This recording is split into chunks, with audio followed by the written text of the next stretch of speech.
Ladies and gentlemen, this is Scary Bad Reviews, and this is my intro. Alright, so it's the third day of October for my Monster Madness 2018, for my 31 Days of Halloween. The third movie that we're going to be looking at is Kong Skull Island, which came out last year in 2017. It is currently part of the rebooted Toho Monsters universe. We got the Godzilla movie in 2014 that I reviewed yesterday. We got this movie. We're getting Godzilla King of the Monsters in the spring. And then we're getting the Godzilla King Kong fight, we hope, in 2020.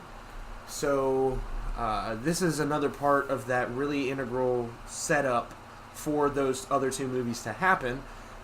Because King Kong Skull Island is a very good movie. I mean, they do a lot of things right in this movie. They set it up as these people who are trying to find, the last creatures on Earth that haven't been found, that are unidentified, that are supposed to be, insane, crazy type deals. And so they piggyback with, there's a group that's trying to study the seismic activity on the island. They are escorted in by a group of soldiers who were just supposed to be leaving Vietnam, but now have to stay longer. The addition of it being fresh after Vietnam is awesome for the plot in this movie. I think it really drives a couple characters. It really helps the plot keep moving. It helps develop a couple characters, helps develop their bonds and their chemistry by, simply starting off with the fact that they've been in the war together for years now. And there's a lot of great performances in this. I don't want to exactly give all the benefit of the chemistry to the plot line. I think that there's a lot of really good chemistry in this. I mean, Tom Hiddleston and Brie Larson look absolutely amazing together, and they work very naturally together throughout the movie. Tom Hiddleston plays an ex-British Special Forces agent who's helping them by tracking down stuff on Skull Island. Brie Larson is there because she's an anti-war photographer who's been involved in the thick of the shit in Vietnam for a couple years. And they work incredibly well together on screen. There's not too much that they really dive into for either of their characters. They're both just kind of accessory pieces to the rest of the story. There's not a whole lot of deep background to any of these characters too much, because they're all accessories to Kong. This movie does a very good job of making Kong the centerpiece of it and him having your attention every single time that you see him. First of all, he's a much bigger version of King Kong than we've ever seen before. I mean, where we've seen King Kong be on the top of the Empire State Building and look like the little top part, Kong is damn near, in this movie, he's damn near the size of the Empire State Building. Like, they made him so much bigger. And it works so well. They made him look, walk around on two legs a lot more. Changed his fur to be a little brownish red, like had these glowing golden eyes that he had whenever the light hit them correctly. And he looked different. I mean, it's not that it was a completely different character, but he looked different enough for us to be able to distinguish him from the other King Kongs of the past. He's awesome.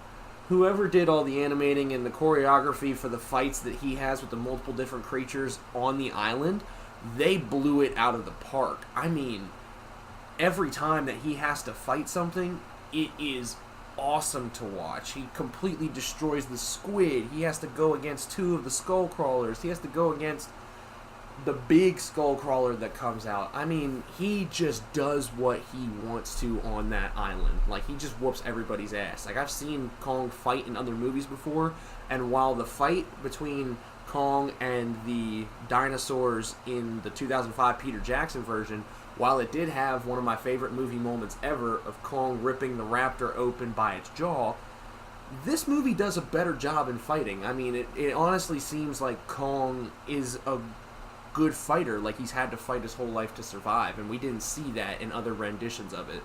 Like, this is a brutal Kong who's been taught how to be this way.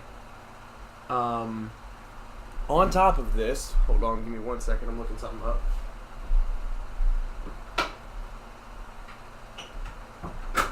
Alright, I had to check some details on this movie real quick for you guys, I apologize for that.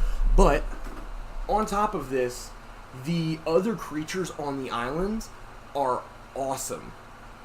There are giant squids, there's giant stick bugs, there's giant crab spiders, there's giant these lizard things, which are the skull crawlers, which are the main enemy. There's a giant like swamp yak, and he's the coolest thing. Like, he's one of my favorite parts about the movie, because they're just walking through the swamp and they think, oh, that's some trees that are just growing in the middle of it, and this massive like yak water buffalo looking thing just keeps raising out of the water. And all of the creature designs for this movie were awesome. I mean, everything in it looked so cool. I was having fun watching this because of how good they did on all the creatures that are involved in it. And one of my complaints with Godzilla, the 2014 one, was that they seemed to focus on the people a little bit more, and then Godzilla played an after effect. They're able to do both of these pretty well. I mean, you see Samuel L. Jackson's character. Yes, he is in the movie, and he plays, of course, an absolute psychopath. You see his character really struggle with the idea of America, not succeeding or not outright winning a war. You see that he has the need to consistently be at war no matter what's happening. You see that Tom Hiddleston's character is kind of regressing out of that state, and he doesn't really want to be involved with fighting anymore. And so there's a couple different characters in it that do move around a little bit more, and you do see a little bit more of a change in them than others, but it was very good balance. It was good balance between the interactions between the people in the movie and the interactions between the monsters themselves, and then the interactions between the monsters and the people. Because the first time you see anything on that island out of the ordinary is when they are flying in on helicopters, and Kong just completely destroys them.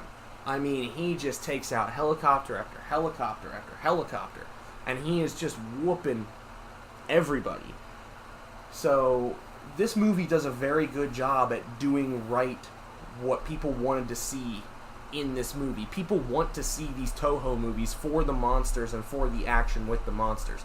And so this movie kind of took that into effect a little bit more than the 2014 Godzilla did. I think that they saw people being upset at that and said, oh, okay, how do we make this better? What should we do differently? All in all, I loved the movie.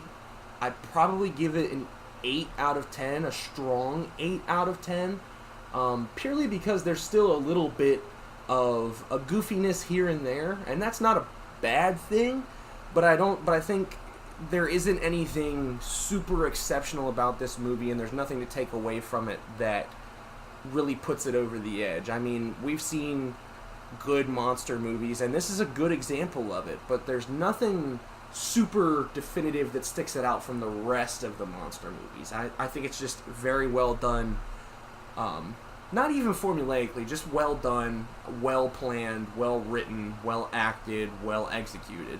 I think that there were a lot of things that this movie did right, especially the nice little added in character that we get later on, who was foreshadowed at the beginning with John C. Reilly's performance. I mean, he's hilarious in almost everything that he does, and he's a nice little just added boost to the plot line and a boost to the chemistry just to kind of make the movie keep that kind of light air around it. They didn't want to get too serious throughout the whole thing.